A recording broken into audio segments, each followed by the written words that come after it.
As I got another rhyme, another rhythm for y'all to listen. I'm never quitting on my mission, I'ma roll with what I'm giving. Got some ambition, this new edition, filling positions. Looking at the void in myself and feeling what's missing. Better watch the way you going, better go in the right direction. In the moment you stressing, but you gon' be counting blessings. And I know that for certain, keep on working, open curtains. Haters swerving, cause they ain't ready for your final version. Whoa. I'm never gonna give up, fall down, I just gotta get up, yeah. Cause this is my road. Let's camera action. You're listening to the Tom Ficklin Show on WNHHLP 103.5 FM, your home for community radio. Salutations, New Haven. Salutations, Connecticut. Salutations, Houston. The whole state of Texas. Oh my God, in the nation. Salutations. And my heartfelt appreciation to Tom Ficklin, 103.5 FM New Haven, and Harry, the greatest engineer in the state. Thank you, and thank my guest here. And I'm going to allow them to introduce themselves. I'm going to ask, they're going to share a little bit about their passion and stuff. They all like ice cream, but I told them they got to be connected to teaching, because today we're doing something that is not done on mainstream media. We're just going to be talking and listening to teachers talking about teacher dreams and stuff like that. All right, so let's go to the lady from Texas. All right, well, I'm Jenny Ziegler. I live in Houston, Texas. This is my 12th year in education. I'm passionate about all things teacher strategies, technology, how to make things fun, and how to include literacy into all of that. All right, Rose, you're up. Really? You can hear me? You're up. You're up. Well, thanks for having me again. What can I say? You turned sideways on us. I went sideways again? It's okay. Yep. How about this? Is that better? Perfect. Also, now Henry lied.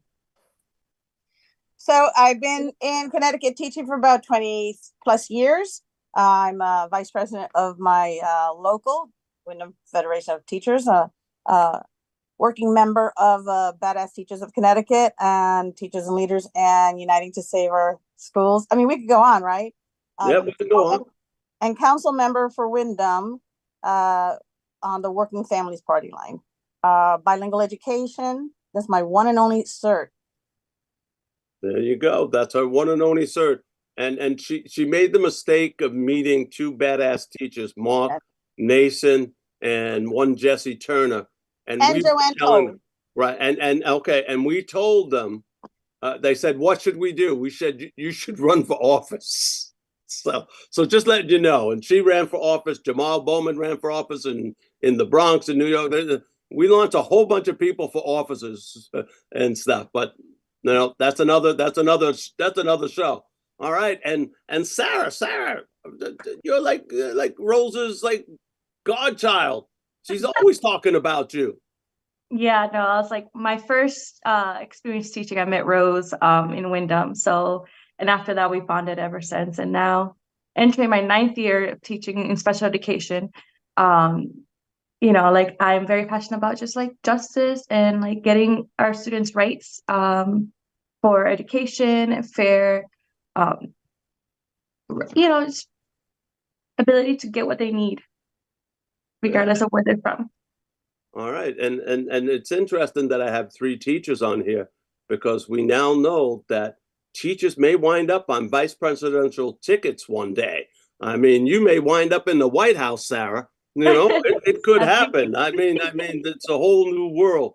But yes, I want to ask you, I want you to share 2 things: the tough side of teaching and like the good side. Let's start with that. And this time we'll go the opposite way. I'll start with Sarah, move to Rose, and then move to Jenny. So Sarah, you're going to share something. The tough part of teaching, I always tell my teachers, you know, and the first day of class, I say, raise your hand if you think you're going to make a lot of money as a teacher. No one raises their hand. I say, raise your hand if you think the job is easy. No one raises their hand. So Sarah, you're going to share a hard part of teaching, but you're also going to share like a good part of teaching.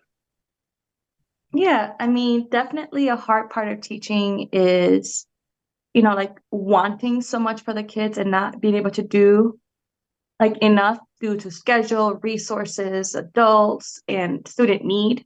So usually it's like I want this and this for my student, but I don't have enough time. My caseload's too big.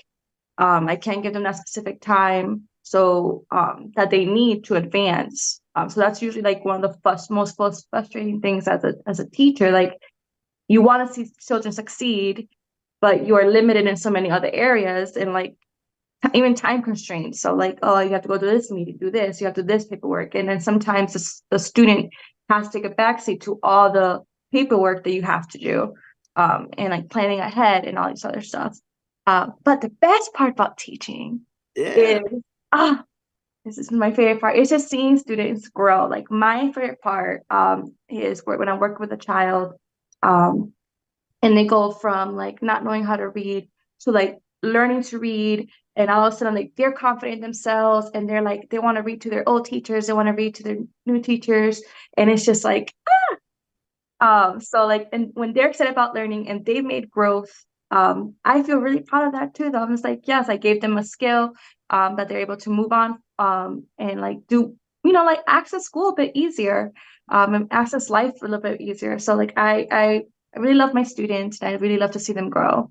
That's really one of the best. It's the best. That's the best. And you saw that smile. You saw the smiling away over there. All right, Rose, tell us, Rose has been around as long as I have, maybe a little less, but she's way less, way less. way less.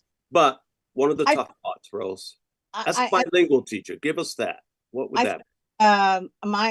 My observations are more esoteric, not so much mundane, but it's about the definition of success and the role of public education and how teachers get gaslit on a regular basis and they succumb to the competitive mentality of producing non-thinkers, right? I came into this because I wanted to be the facilitator of a skill set for them to then realize their potential. That's the part. I love watching the change from not having access to realizing they have a skill set and that they can move with it. And then the piece about learning critical thinking. I love that, the piece about critical thinking. So the flip side of that is the fight for critical thinking, for the fight for the ability to have a universal understanding of what humanity is and how we can facilitate learning that way. Excellent, excellent. Good, good. Okay, the lady from Houston, could you tell us, and to give you a little play, people, how I know generally is I was at an opt-out conference. I don't know, it could have been 10 years ago in Houston, and she had sent a text or a message, hey, are you in town? Can I go over to that conference and stuff? And at that point, I knew her from a teacher that dresses up as the characters, like I think you were a social studies teacher, and I think you've been the Queen of England. I think you've been what do you call those flappers from the 20s and all kinds of. I don't even know where you get it. This is the woman with 12 Christmas trees. But anyway, and then she became a librarian, and whoa, she had the books all around her and all this stuff. And now I think you're an instructional coach. So give us the good side of no, give us the tough side first, and then the good side. All right. Well, the tough side here in Texas is funding right now. We're really fighting for our governor to fund education, and there's money to fund it, but he is trying to get vouchers passed. And so the politics of teaching is just really hard because we're super busy as teachers and we want to have time to go and advocate for education, but you don't even have enough time to do your full-time job. And so it's hard to advocate as well. But I am working on that. I've been working with the union to try to get some things moving and hopefully get us some money to be able to fund what we need to do. So I'd say that's probably the toughest part. But the best part is for sure the kids. I wouldn't do this job if it weren't for them. They're just so much fun to be around, and every day is so different. And I started as a history teacher, and I just wanted to make history come to life. And I started doing what I called time machine experiences, where I dressed up in costume and decorated the classroom like whatever we were learning about. And the first year was so magical. I will never forget it. I had theater kids and they just loved it. And they would say, please let us know when a guest speaker is coming. We don't want to be absent. And I had kids that were like rescheduling their dentist appointments because they didn't want to miss the class that day. And so that was awesome because it felt like, you know, they really, really wanted to be there and they got into it a lot. And so about my 6th year of teaching, I had the opportunity to move into the library.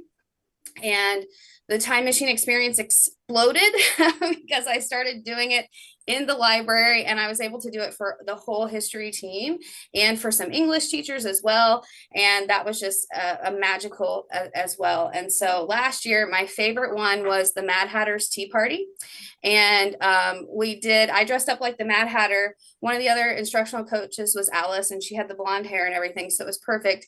And the kids made these giant mushrooms out of paper mache. And when you walked into the tea party, there were Christmas lights and a long table with books, and they were basically doing like a book tasting where they would look at the books and see what they wanted to check out. And I loved that character because I got to be like even more crazy than what I normally am. And the kids really loved it too. The best part was when they would walk into the upstairs library and go, oh, ooh, and they just kind of like look around at this magical world we had created. And so I really, really loved that. This year, because of funding, the library positions were cut, and we are kind of all over the place. Some of the librarians went to other districts and things, but I stayed at my school to be an instructional coach. So I'm hoping to continue to do the time machine experiences with the teachers that still want to do it.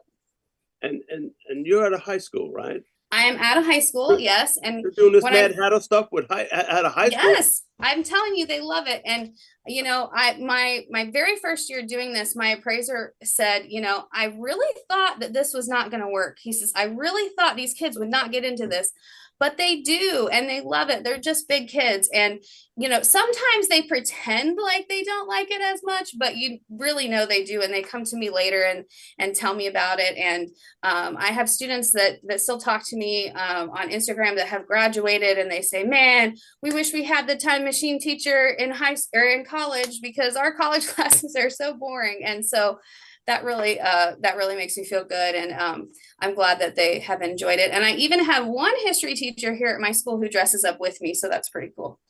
And you're gonna send me some pictures of that. Sure, yeah. And then don't be surprised if those pictures pop up on Facebook. So tell your friend, you know, okay. You might be on Dr. Turner's Facebook page. He'll be all right with that. Teachers, you know, doing crazy things to inspire learning. Yeah. Now, yeah. He'll be fine with that.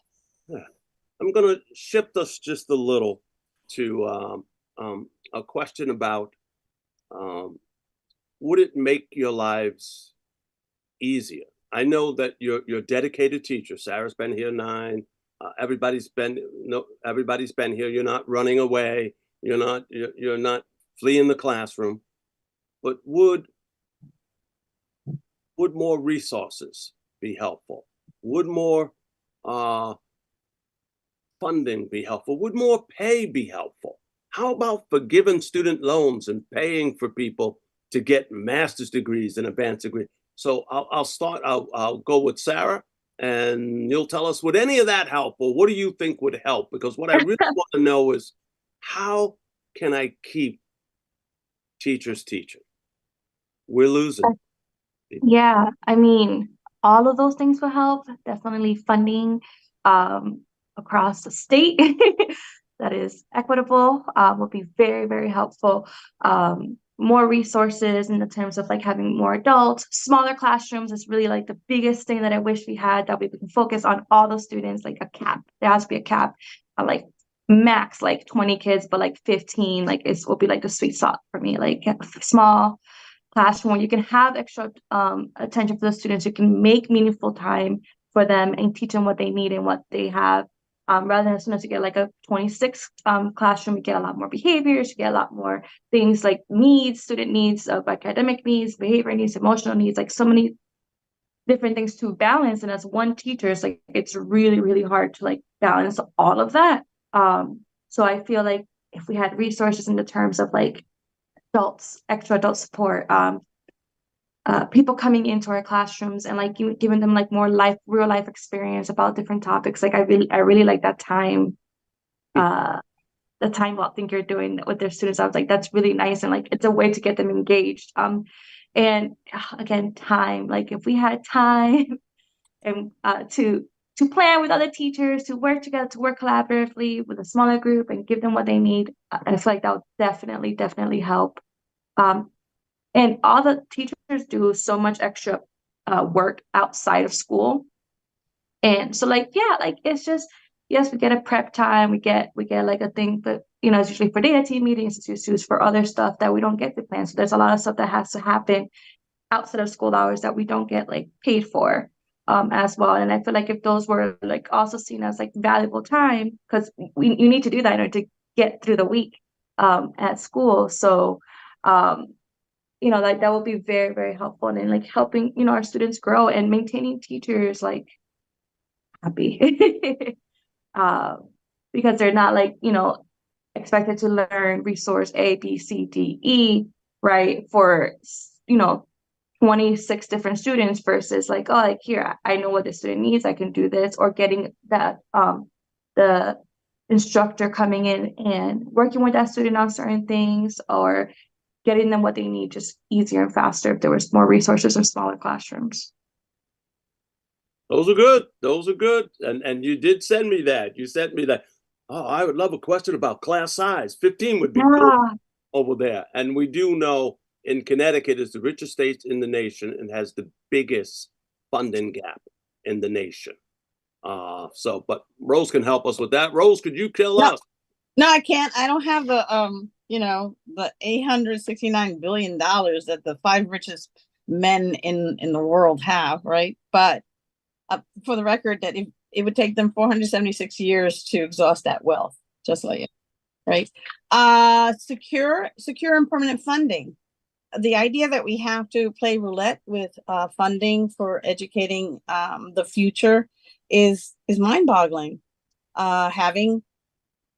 Having a minimum base beginning salary. The idea that in Connecticut, you're as lucky as your tax base, basically, and you get punished for your zip code, which makes no sense because we all got credentialed the same way. We all had to acquire a master's level of knowledge, and we all have experiential expertise. So for me to get punished for working in a working class community while someone downstate is doing half the work I'm doing for 3 times as much is mind-boggling at this point in time. You know, we need to agree on public education as a universality, and that it should be a permanent line item and not part of the politicking for place. Perfect. Okay. No, that's perfect. And to help generally understand Connecticut. I also want our union to get stronger, and I wish we had the right to strike. Wish we had the right to strike, which to give you an idea about strike, when I was in high school, our teachers went on strike. It was illegal, of course. Back then, I was in Jersey City, New Jersey, and we went outside to cheer them on, not because we really understood the strike. We just like, hey, there's no school today. But what we did notice right away, we ran to defend our social studies teacher and coach, Mr. Millenboy, because they arrested him and handcuffed him and took him away. And he's like, stop, boys, stop, leave us alone. This is okay. I'll be back. And not okay. Not okay. I remember that. I remember that moment. So striking is something that almost everyone can do. But I wanted to share one other point about, and it might be, she could tell us if it's like this in Texas. In Connecticut, the difference between teaching in a high priority school, a poverty district, can be $15,000, $5,000 to $15,000 more. It's sort of like you get less for hazardous, wartime duty, and that's the way Connecticut works. So that's why Rose said, "I'm punished by zip code." If she jumped the zip code over, and I know where she teaches, she could just go over to WhatsApp stores And E.O. Smith, I know the school, and she'd be making $10,000, $15,000 more per year. And if you add that up, she said she was teaching over 20 years. You see how much money we're talking about. But okay, generally tell us. Well, it's a mess in Texas too, for sure. Yeah, it's a little bit like that, but I think it was 2 years ago that the state took over Houston ISD, and they increased the salaries of teachers. But the new education system is what they call what they're doing to some of the schools, and it's just horrible. It's not best practices at all. It's basically scripted. It's just, I mean, every time I read about it, I just cringe because it's all worksheets and no fun at all. And the superintendent was put in there by the state, and as a city, we are desperately trying to get him out of there, but it's just been really hard because he's backed up by the state. And so in HISD, you can go and make $85,000 a year, but you're not going to actually be a teacher. You're going to be like reading off of these scripts. And he even said in one of the meetings I listened to that if you are a creative teacher, I don't want you. Yeah, I mean, it boggles my mind. He fired principals of the year last year and got rid of them, based on their test scores and just ridiculous statistics that were basically made up. And so Houston ISD is unfortunately a mess. I taught in Houston ISD when I first came to Texas, and I loved the district as a whole.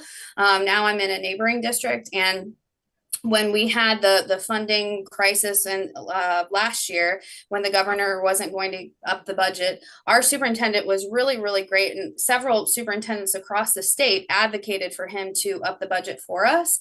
And unfortunately, he did not. And so that's why librarians were cut. And I can't imagine an elementary school without a librarian. Like, I just can't. And it's really hard still. You can tell I'm still really emotional about it because when I came to this district, I needed my master's to be able to be a librarian. And so I went back to do that.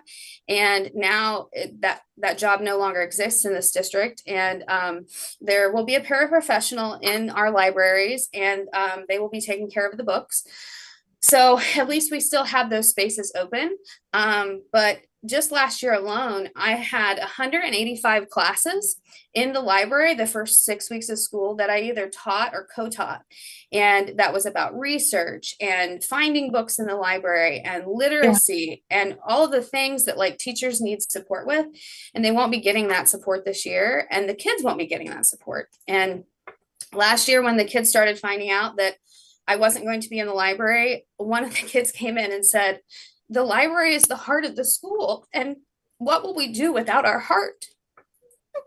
And that still makes me emotional because I think about all the kids in the elementary schools that aren't going to have that, and how their love of reading might be different than the ones who had someone that was just there for supporting teachers and supporting the love of books and all of that. And so I pray that our governor will increase the funding again, and that those jobs will come back, because the kids and teachers desperately need that support.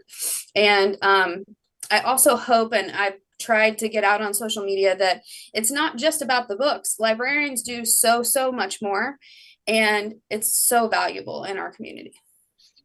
It's I like to comment about having to fight the good fight, and that's where we are. And we definitely have to shift our perspective in terms of who's got the power here. So in Connecticut, we had takeover with a special master. We haven't had a media specialist in over a decade.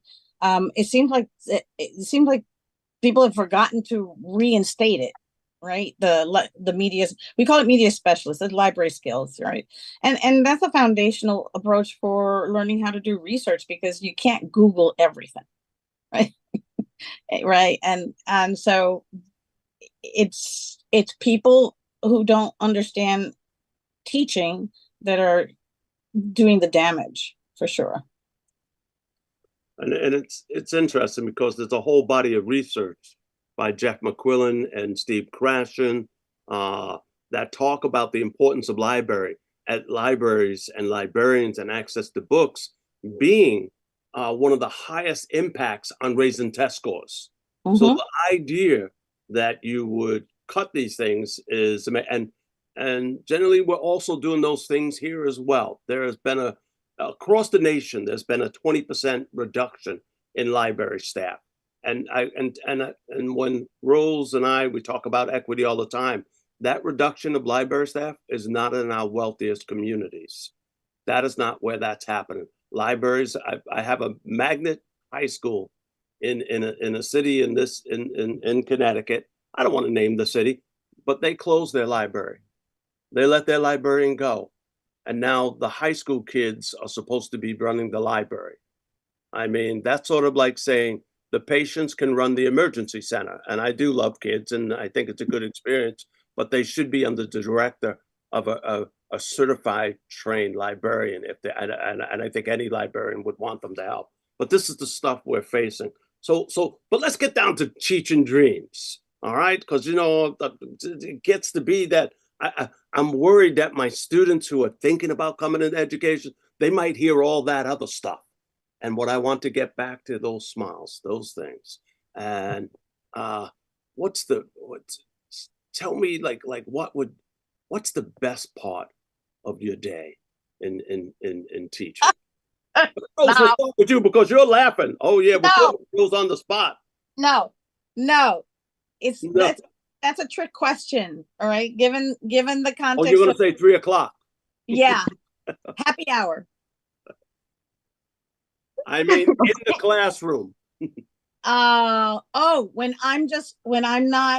I'm not over them, when I'm just a facilitator and off you go, and they just know that their job is to learn and they're comfortable, they feel they've been trained enough to take care of the center work and all that, and they learn to work with each other, and I'm just watching a well-oiled machine, not to say that I'm creating cookie cutter workers, but they're teams and they're individuals who are doing their own thing, which is what I had always wanted school time to be like, not the drill and kill, although some of that is necessary just for, the mundane stuff, but the whole process of learning to learn and learning to reflect. That's the exciting thing. That's what makes them change and grow. That's that.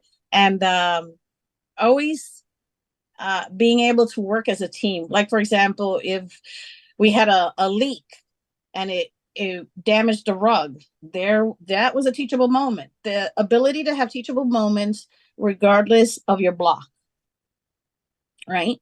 Because you want to facilitate the learning and the exchange and the reflection. That's exciting. Pretty much my own little village. Your own little village over there. And Sarah, we're going to go to you. So you tell you're a special education teacher, so I can't think of a more difficult job over there. So tell us about the best part of your teaching day. It's so rewarding because, if you just get to work with some of the students that are high needs and get them to a level where they can be critical thinkers, give them the strategies to be part of the community in the classroom. And as soon as they become independent, it makes my heart blossom. It makes us just that's all I want for my students. I was not to be oh, miss, but let me problem solve myself. Let me ask my friend, or what if I did this instead? When they come up with different ways to problem solve, it makes me so proud, because I was yes, my job is to give you the skills necessary for you to be your own person, for you to make your own decisions. As soon as they learn to read and they want to pick their own books based on certain topics, and I'm yes, you like that, we're gonna read about that, we're gonna learn about that, because the world opens up for them. Once you give them the fundamental strategies that they need, they're able to become more independent. They're able to become just free in the classroom to think what to talk about how they're feeling, to how they see things, their opinion, it matters, and having some information to back it up. And I really enjoy teaching kids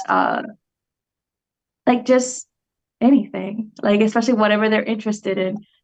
Mostly it's reading, writing, math for me, and some social emotional components. But it's so helpful, and just to give them the skills that they need and just see them become like big little people with their big thoughts. Like, I don't know like how you say that, but it's just they're And nice. yes, Little that's people always the and thing. nice. We like that nice. So Mhm. what makes a happy day in school in Texas? Mm. And For sure, interacting with the kids. I mean, they're the only reason to do this. I always tell people it's the most stressful, horrible job some days, but it's also the best job. You just have to kind of take the bad things with the good, because the kids are just the best part, and seeing them succeed in little things, and then later going on to college. I try to keep in contact with my kids through social media, and I love to see them grow into amazing citizens and the jobs that they go into. And I've got several in the medical field, and I always tell them, okay, when you graduate, like, you're going to be my doctor, because I'm not going to anybody else, things like that. And going to them to get my hair cut or whatever. It's just kind of like this little family that just grows and grows. And I don't have kids of my own, so I kind of adopt my students, and just really love on them, and continue to mentor them. And it's just the best part. People say, oh, do you have kids? I'm like, yeah, I got about 150 of them, and they're like, what? So then you have to explain, I'm a teacher, a librarian, and the kids are just, they're awesome. I mean, you have some behavior issues sometimes, but for the most part, if you really show them that you care and you love them, then they're gonna do what they need to do to succeed. And that's just awesome. so they're awesome. All right, I like that. I like that. I Yeah. like that. So when we think about this, I'll tell you my favorite moment of my teaching day. Yes, Dr. Turner at the Literacy Center. I get to hang out with about 40 kids every fall and spring, and that means I hang out with 20 teachers too. Sarah, I have all the resources that you could imagine. So one teacher to one student, and Dr. Turner making sure you have everything you need running around the room. But my favorite moment, and it reminded me of something Sarah said about she loves it when they read and they go pick books and they get their own books. And I always tell people, I don't need a test score to tell me when I see a reader what I do. So I'll give you a gold medal, plastic gold medal, bow down and say, your brain is so much bigger than mine. You're wonderful. You're the greatest person ever read on earth, and blah, blah, blah. And Dr. Turner's just a little teeny little skinny person. If you read a chapter book. And let me tell you, I think I have made more chapter book readers than anyone else because of that little stupid little plastic medal. Yes, so we've got those moments in there. So now I want to think about there's some serious stuff that goes on. We struggle in education in America. And just to give you the couple of simple things, when I was in Europe at the European Literacy Conference, they couldn't believe what happens here, this education by zip code. I told them that we spend $23 billion more every year on wealthy, predominantly white schools than we do on Black and brown schools, poor schools, and every single year, and another $2 billion on standardized testing. So that's sort of the elephant in the China cabinet, is an inequity that punishes our teachers who are working the hardest. All teachers work hard. All teachers work hard, but there are some that are what I would call warriors. And those are those teachers that teach in those places where they're eliminated in the libraries, where they're not given. And Connecticut has a city in Bridgeport, Connecticut, that has half the amount of special education teachers the state thinks they should have. And that stuff, that kind of stuff. And bilingual education, I mean, it's been a war against bilingual education, which has research, tons of research to back it. And it seems to me, before we do the next one, we always come up with an educational crisis and a war. Oh, yeah, well, it's bilingual ed. Oh, let's have a reading war. Oh, maybe we'll get rid of the libraries and we'll have detention centers for our students in our high schools, all that kind of stuff. So I want to know, what if there were no wars? in schools, right? What would they look like? So I'm going to start with you, generally. What would that school look like if there was no reading war? Connecticut spent $110 billion on literacy programs while thousands of teachers were laid off. This is the stuff. So if there were no, if the governor of Texas all of a sudden woke up and said, "Kumbaya, I feel the love of public schools," what would that look like?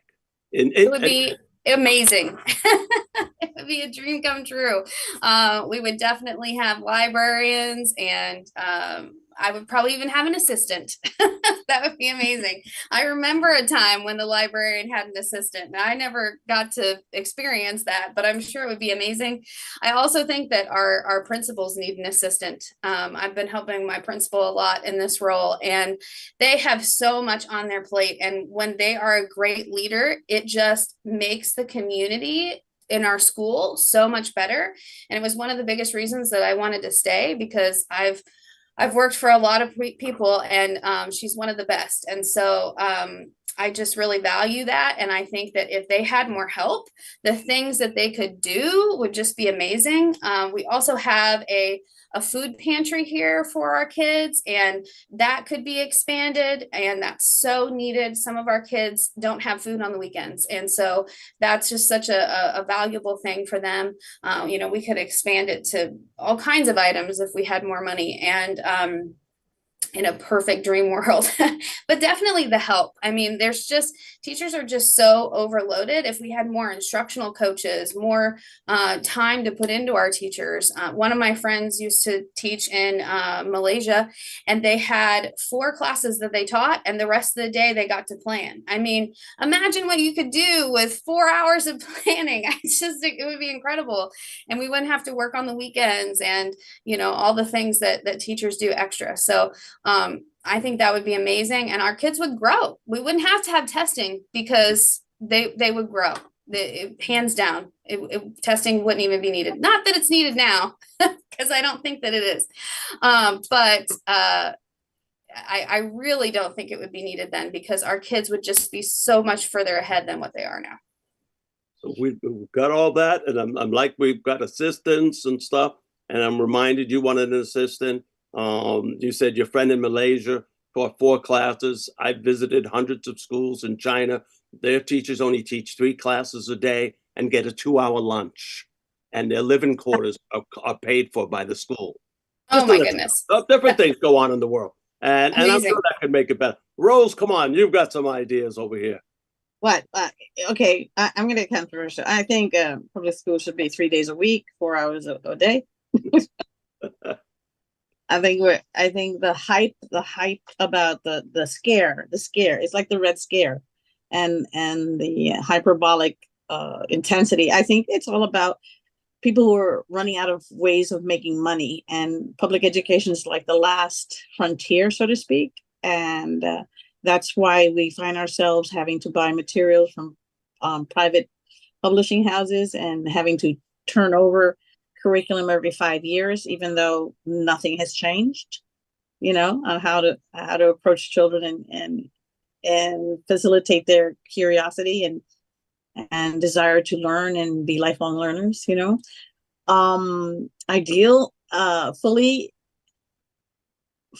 funded, beautiful, green, sustainable buildings. And there's a calm about everything, regardless of where this building is. Children having their own space, and labs for application. Yeah, and more like like the college campus model, right? That's the whole idea of school comes out of those Greek gymnasium schools, which was you educated the mind, the body, and the soul. And by the way, if you were in one of those schools, you needed to be a poet, you need to be an actor, you needed to be a musician. Those were part of their places. But Sarah, come on, let's see. No wars, no fight against politics. That would be the dream. I feel like that right there will make teachers stay and more people come into the profession. Because sometimes it does feel like an uphill battle against like the systems and what you're trying to accomplish for your students. But if we didn't have any of that, like it'll be so great just to be giving the kids what they need and giving the teachers what they need in order to just help the students grow. Like you don't have to like, oh, we're all gonna use this one test to measure if you can do this, you can do that. Like if we could just can you show me how you know this? Or like just different ways of like accepting their learning. It doesn't have to be a test score. It doesn't have to be just in multiple choice. Like as a student myself, like I was like really bad at like multiple choice, but I was like really good at open-ended questions. So I was like, so give me options and I'm just like overthink those. But I was like, I can tell you what I'm thinking. So like just providing like different ways for students to like express themselves, learn, talk about other things. Like I can talk more about education in my field and special education than I can about like maybe like math education and stuff like that. But just like knowing some of the problems, and I can't remember any of the formulas right now either, but like just things like that, like if we could just help, if we could have a system where we can give kids what they need, regardless of where they're from, regardless of their zip code, regardless of like, so I'm in a magnet school, so like it very also dependent on like how much the district is willing to offer for that child and willing to give. And if we were all had just standard of like, this is what students need and this is what students get, I feel like that will help so much to like provide equitable access. Yes, Rosie. Oh, I wanted to add treating our profession like a profession. Many years ago, teachers could take sabbaticals and their positions would be preserved. That's not an option at all. Credentialing, professional development, professional growth, right? And also switching it up, giving us the option to switch it up so that we don't stagnate or get stale about something, because it is an experiential profession. The treatment of teachers is also pretty important. It's very important. Yes, it is. Professional respect. And to give you an idea of how it used to work, generally, and Sarah, because you're the younger people in the room compared to me, but I have master's degrees, and I have those 2 master's degrees because my district paid for them. Yep. That's it, paid for them. Not only that, on the days that I went to school, so I was at that point when I got one of the masters, I was a high school teacher. I was a history teacher at that time. And so you finish up the school, you finish up at 2:30, but you can't leave the school. I think it was to 3:45. And my principal used to say to me, well, this is Monday. Your last class finished at 1:30. Go, get out of here. Go get some lunch. Enjoy yourself over there. Learn something. Bring it back to us. And I don't know where that went, but that was, and the same thing at the university now. My teachers are struggling to make it to campus. We have to do a lot of online. They even have these flex classrooms. You could come in person and you could come online. And that's not because they want to. I mean, Connecticut is a small state, so it's not Texas. I can be in places when I was out in Arizona that you could be 4 hours from a college campus, not in Houston, but you have places like that. So online education makes sense. But I have people that are doing that because they can't, nobody in their school is letting them leave at a decent time. Nobody is paying for them anymore. So that teacher respect, I would say that's a big thing. One more thing, because we're going to be running out of time shortly. And really, I'm going to leave you to like 30-second responses until Harry starts playing the music. But in medicine, in medical research, and I tell people this all the time, you can't approve a new medicine or an intervention without talking to the patients, without talking to the caregivers, without talking to the families. And they consider that hard data, crucial data. Nothing can be improved without it. That's how when you read your medicine bottle, it says you might feel like, or you might feel dizzy. There's no test for dizziness. You might feel nauseous. There's no test for nausea. They have to talk to you. In education, and it's my one tip, in education, it seems to be we got a research base that doesn't talk to children, doesn't talk to teachers, and isn't talking to families. So let's think about if if all of a sudden the Secretary of Education, Miguel Cardona, the new vice presidential candidate or something, or whoever becomes the president, they came to you and they said, you're the teacher that we want to listen to. What's the one thing? One. Only one, because Harry's going to start yelling at us in time. Not yelling, he's really good, but music will be playing. So generally we're going to go one thing that you would tell the next, and let's do it. The one thing you would tell the next president that he or she could do to keep teachers teaching for the next 40 years. Because I've stayed 40 years and this is my last year. And I'm not certain I'm going to be able to do it because I love this job. So what would you do, generally? I would tell them money for the extra work that teachers do. I think that would really inspire them to do more. That makes sense. The average teacher works 15 hours a week unpaid. All right, Rose. What would you tell them? Oh, you don't want to go next? Yeah, you got to go next. You're in the line up here. I'm just following the line. Okay. The one thing? Yeah, just one. She's in two, people. Respect our unions. Oh, and right now we have two people up there talking about, we got union potential leaders, and we want that. I know who the next union president of the teachers of Texas is going to be, and of Connecticut's AFT right over there. Is Sarah AFT or CEA? I don't know. But in any event, we got that. So we've got that. Unionize. And I'm telling you right now, unions have made a difference in my life. Could they have made and I'm with Rose. Let's strike. Let's shake the house down. Let's walk out on them and let's let all these politicians deal with having their kids at home while they're trying to go to work. All right, Sarah, go ahead. One thing. Smaller classroom sizes. She said that, and those smaller classroom sizes are 15. And I looked at the test scores in Connecticut, and there are two things I could line them up perfectly from lowest to highest. One is the more free and reduced lunch you have, the lower your test scores are, right? And the smaller your class size is, the higher your test scores are. We're talking about good stuff here, good things.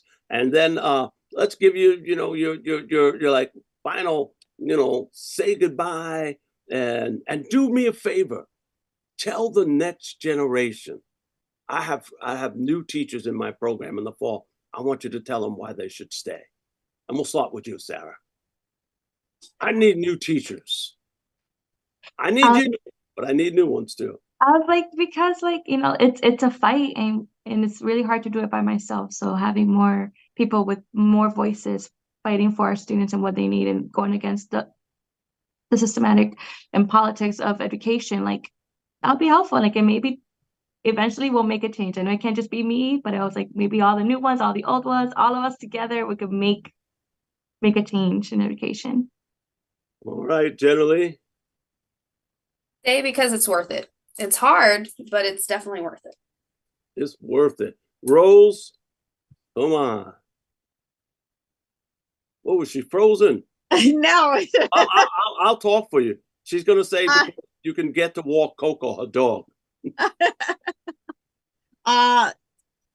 Stay because what you like about it is tenfold over what you don't like about it. Right?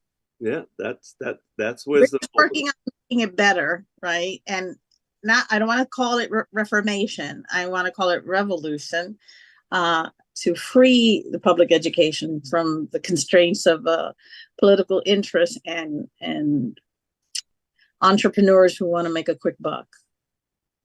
And we want to remember that quick buck. 53 million children in the country, 53 pencils, 53 million pens, 53 million pads, 53 million programs. We are literally talking about, other than the military, the most potential profit-making schemes in America. And that's why if you can supply Texas with pencils, you can buy a mansion and a yacht. Trust me. And same thing with Connecticut. I mean, $110 million for those reading programs, right? While you lay off teachers, of course. And I think Harry hasn't bothered us yet, so we still got some time. So whatever you want to say, you can say right now. And Rose, while we got you there, you got to say something to us. I do. Yeah, you have to, because then I'm going to go to Jenny, then I'm going to go to Sarah. Stay informed. Use your union. Challenge the oppression. That's good. That's good. That's hydrate, exercise, and don't be alone. Don't be alone. And that's important, because teaching, people used to tell me, close your door and nobody pays attention, but close your door and you're the loneliest person in the school. Mm-hmm. So, all right, Jenny. I would say keep learning. I love learning new technology, learning new strategies. One of my favorite books is Teach Like a Pirate. I would highly recommend that to everyone. It changed the way that I taught. It inspired the time machine experiences. And reach out to the teachers that you see doing great things. I've made so many good friends over social media that have helped me and inspired me to just do awesome things. And we have that in social media. It's so great that we can connect with teachers all over the world. All right, Sarah. I mean, for me, it's just find your community, find a principal that works and listens to you, find a team that you can, advocate with and fight with and have the same things. I was like, that's find your community. It's what has helped me stay in education. Find a community. It's one of there's a good thing and a dark side of this concept of a teacher shortage. The dark side is we find ourselves teaching larger classes because we don't have enough teachers, and that's the. But the good side is this: I tell all my teachers, there are jobs out there, and you don't have to stay in a hostile and a toxic environment. Don't be afraid to move. I've moved maybe 5 times in my career, and every time turned out, I was scared, but every time turned out to be something better, a better community, a better place. Unbelievable that concept. So, and I say, when we think about the teachers that are leaving, I venture to say many of them are people, were teachers teaching in toxic environments where they weren't respected, where they weren't given their resources, where they felt helpless and alone. So all of the advice that we're given today is incredible and incredibly important. And some young doctoral student at some research, one institution, somewhere, you need to do this research study. You need to talk to teachers. You need to talk to children and families. You need to do that. And one thing. Yes, go ahead. One thing I come across when there's a dissatisfaction in a building, that teachers get confused about whether teaching is for them. And I'm like, no, you've proven teaching is for you because you got the credentials, you got your master's, and so on and so forth. It's this environment. It's not a match. You can find a match. Okay. So long as you're willing to grow and be inclusive, because otherwise you don't want to keep teaching the same kind of kids, right? But they can't take away your license because you feel bad here. So they can't take away your license. It's that old story that they say they can take away your house, they can take away your car, but they can't take away what's inside your mind. Pretty much, right. Certainly can't take what's inside our heart. Right. And if made it this far to become a teacher, it's in you one way or the other. It's just not a match in the place that you're at the moment. So I gather the three of you want Provost, Michigan State Provost Julian Vasquez Healy tells teachers. And the first day, before he even goes into the ed program, he lines up the freshmen and he says, how many of you like to be teachers? And he says, lots of them stand up. They haven't known what the obstacles are. But when he asked them that same question I asked before, how much do you think you're going to make a lot of money? No one raised their hand. Do you think it's going to be easy? No one raised their hand. And so he says, why? All right, why would you want to teach? And they all have those stories that you're saying. It's the kids, it's the children, it's the friends, it's the joy, it's the you know, and sometimes, and like Rose said, it's that tenfold thing. Realize that what you like is tenfold what you dislike, but certainly in that piece. And I think that our teachers are like unbelievable. But I'm gonna have to say goodbye. We're gonna sign off because Harry sent me to sign 30 seconds. Thank you, Texas. Thank you, Connecticut. Thank you, teachers. Big love to all of you. Thank you. As I got another rhyme, another rhythm for y'all to listen. I'm never quitting on my mission. I'ma roll with what I'm giving. Got some ambition, this new edition, filling positions. Looking at the void in myself and feeling what's missing. Better watch the way you going, better go in the right direction. In the moment you stressing, but you gon' be counting blessings. And I know that for certain. Keep on working, open curtains, haters swerving, cause they ain't ready for your final version. Whoa. I'm never gonna give up, fall down, I just gotta get up, yeah. Cause this is my road. Let's camera action. You're listening to the Tom Ficklin Show on WNHHLP 103.5 SM, your home for community